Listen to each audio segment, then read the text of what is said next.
La palabra connaisseur es una palabra francesa, se ha convertido en connoisseur en inglés a principios del siglo XVIII. Se utiliza esta palabra y la palabra connoisseurship, que designa el conocimiento gracias a la mirada sobre las obras de arte. Es evidente que no voy a hablar de este tema que es tan amplio hoy de forma detallada. He elegido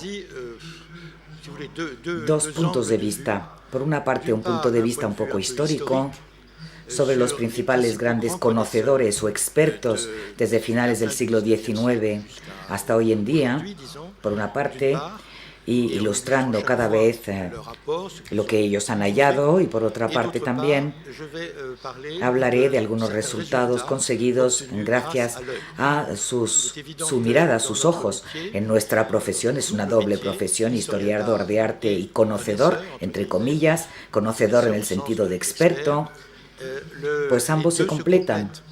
Para un conservador de museo resulta fundamental ser un conocedor, un entendido en un tema que puede ser limitado. Yo soy de aquellos que piensan que es preferible saber muy bien algo de un tema más que saber un poquito de todo.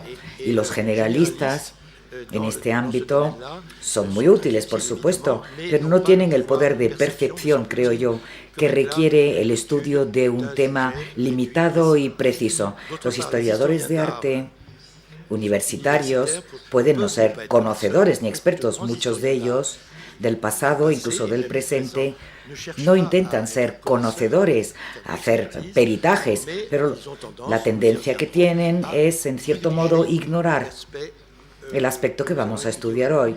Es decir, que para la profesión de conservador ambos son necesarios, una visión precisa y estar acostumbrado a mirar la obra de arte y no su fotografía, y por otra parte una visión de historia del arte que le permite al conservador tanto escribir catálogos, tratar temas de exposición un poco generales o más precisos, y también le permite tener una opinión concreta en el marco de una visión más general sobre la obra que está estudiando. Entonces voy a empezar de inmediato a mostrarles algunas imágenes. Empezaré en primer lugar hablando muy rápidamente de un problema fundamental, que es el problema, antes de saber de quién es el cuadro, es un problema de atribución. Por consiguiente, hay que saber si la obra es original. El debate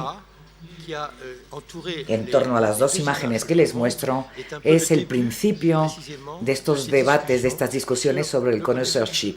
En el siglo XVIII y en el XIX hubo muchos expertos, aficionados, entendidos, coleccionistas, marchantes, que hacían funcionar su mirada. Para una atribución era necesario para los inventarios de sucesión, para constituir grandes colecciones principescas europeas en el siglo XVII y XVIII, y a partir del momento en que los museos se abrieron, fueron los conservadores quienes, en cierto modo, tomaron el relevo de esta necesidad de separar lo verdadero de lo falso. Esta es una historia que se produjo en Alemania en 1872 y que causó un gran escándalo del que se habló en toda Europa, cuando un conocedor, un experto, dijo: este cuadro de la derecha, en la pantalla, no es de Holbein, tal como se había creído siempre, es una copia antigua pero tardía, del siglo XVII, del cuadro que se encuentra a la izquierda y que ahora se reconoce como siendo el original. Es decir, nace así una nueva comprensión de la obra de arte, a sabiendas que en el debate luchaban dos tipos de conocedores: el pintor y el historiador de arte, y hasta entonces los pintores siempre ganaban. Muchos inventarios, estudios de colecciones de príncipes las hicieron pintores.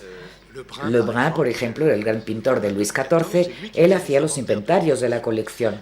Y esta tradición de conocimiento por medio de los artistas, de los pintores, duró mucho tiempo. Y este asunto es uno de los momentos en que se entendió que el pintor se podía equivocar. Sabemos que hay pocos pintores que sean más que ojos, sin necesariamente poder reconocer lo verdadero de lo falso. Vamos a seguir adelante con la historia, intentando ver lo que hace el conocedor, el experto. En primer lugar, se dedica a la atribución. O bien el cuadro está en venta, o bien está en una reserva de museo sin atribución, o bien tiene una atribución errónea y el verdadero conocedor dice, es tal en tal momento y por esta razón.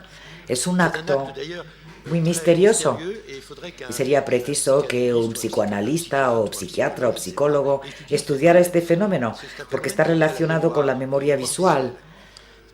Verdaderamente es como los conocedores de vino consiguen a ciegas decir, este es de Claude Vougeot de 1925, aquí es lo mismo.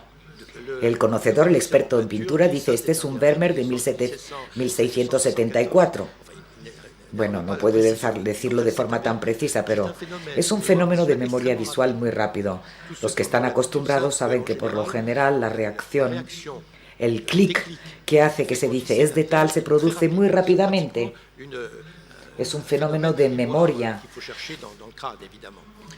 Todos no son capaces de hacerlo, todos no reconocen ni los vinos ni los cuadros antiguos. Es una especie de don que se tiene o no se tiene. Este es el principio de la historia. Es en el Segundo Imperio, en 1850-1860, en el momento en que un periodista llamado Thoré, republicano, se marcha de Francia y da la vuelta por Europa gracias a su profesión de periodista. Tiene un apodo, Burger, Thoré Burger. Y él, poco a poco, en pocos años, va a todos los museos europeos y a algunas colecciones para hallar a Vermeer, que ya no existía. Es llamativo ver que en un libro célebre escrito por Fromentin que se llama Los maestros de antes, es un libro magnífico, estudia a todos los pintores holandeses, incluso pequeños maestros, y no aparece Vermeer, ya no estaba en la historia Vermeer.